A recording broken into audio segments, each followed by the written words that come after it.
ఎర్రవెల్లి సభలో CM Revanth Reddy BJP BRS పై తీవ్ర స్థాయిలో విమర్శలు చేశారు. తాము అధికారంలోకి వచ్చాక స్థానిక నీటి ప్రాజెక్టులు పూర్తి చేస్తామని హామీ ఇచ్చారు.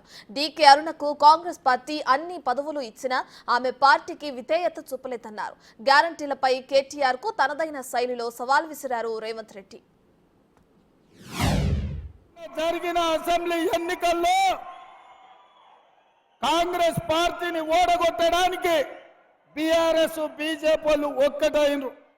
మరి ఇవాళ అదే బంగ్లా రాజకీయం ఈ ప్రాంతంలో నడుస్తున్నది.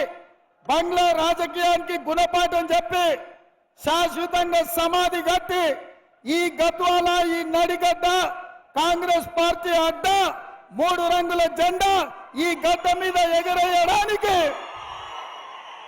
మీరందరూ సిద్ధంగా ఉన్నారనే సంగతి నాకు తెలుసు.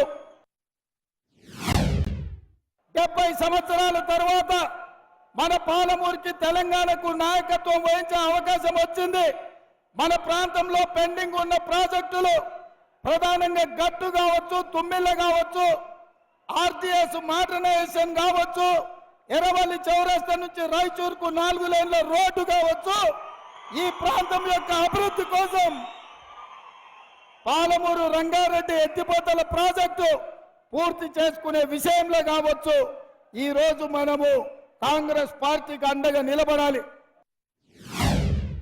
బంగ్లాలో బొట్లో కత్తి పెట్టుకొని బయలుదేరిండ్రు కాంగ్రెస్ పార్టీని చంపాలని, ఈ ఎన్నికల్లో ఓడించాలని. నేను అడుగుతున్న నడిగడ్డ బిడ్డల్ని, అరుణమ్మను జడ్పీటీసీ చేసింది కాంగ్రెస్ కాదా? అరుణమ్మను ఎమ్మెల్యే చేసింది కాంగ్రెస్ కాదా? అరుణమ్మను మంత్రిని చేసింది కాంగ్రెస్ పార్టీ కాదా? భరత్ సింహారెడ్డి ఏరియాలో చేసిన దందాలు కాంగ్రెస్ పార్టీని అడ్డం పెట్టుకొని 100,000 కోట్ల రూపాయలు సంపాదించుకోలేదా? కాంగ్రెస్ పార్టీ బంగ్లాలకు ఏం తక్కువ వేసింది? ఇవాళ కాంగ్రెస్ పార్టీని ఓడించాలని బంగ్లాలు కుట్ర రాజకీయాలు చేస్తున్నారు. కాంగ్రెస్ పార్టీని గెలిపిస్తేనే మన నడిగడ్డ ప్రాంతం అభివృద్ధి చెందుతుంది. మా గ్యారంటీలు అమలు అవుతున్నాయో లేదో తెలవాలంటే నువ్వు చీర కట్టుకొని ఆర్టీసీ బస్ ఎక్కు, హైదరాబాద్ నుంచి జోగులాంబ తల్లి ఆశీర్వాదానికి రా. నిన్నెవరైనా ఒక్క పైసా అడిగితే మా పథకాలు అమలు కానట్టు, అడగకుండా జోగులాంబ దగ్గర దించుతే మా గ్యారంటీలు అమలు అయినట్టు. అదే విధంగా ఆయన అంటున్నాడు కారు ఖరాబ్ అయింది కార్ఖానకు పోయిందని.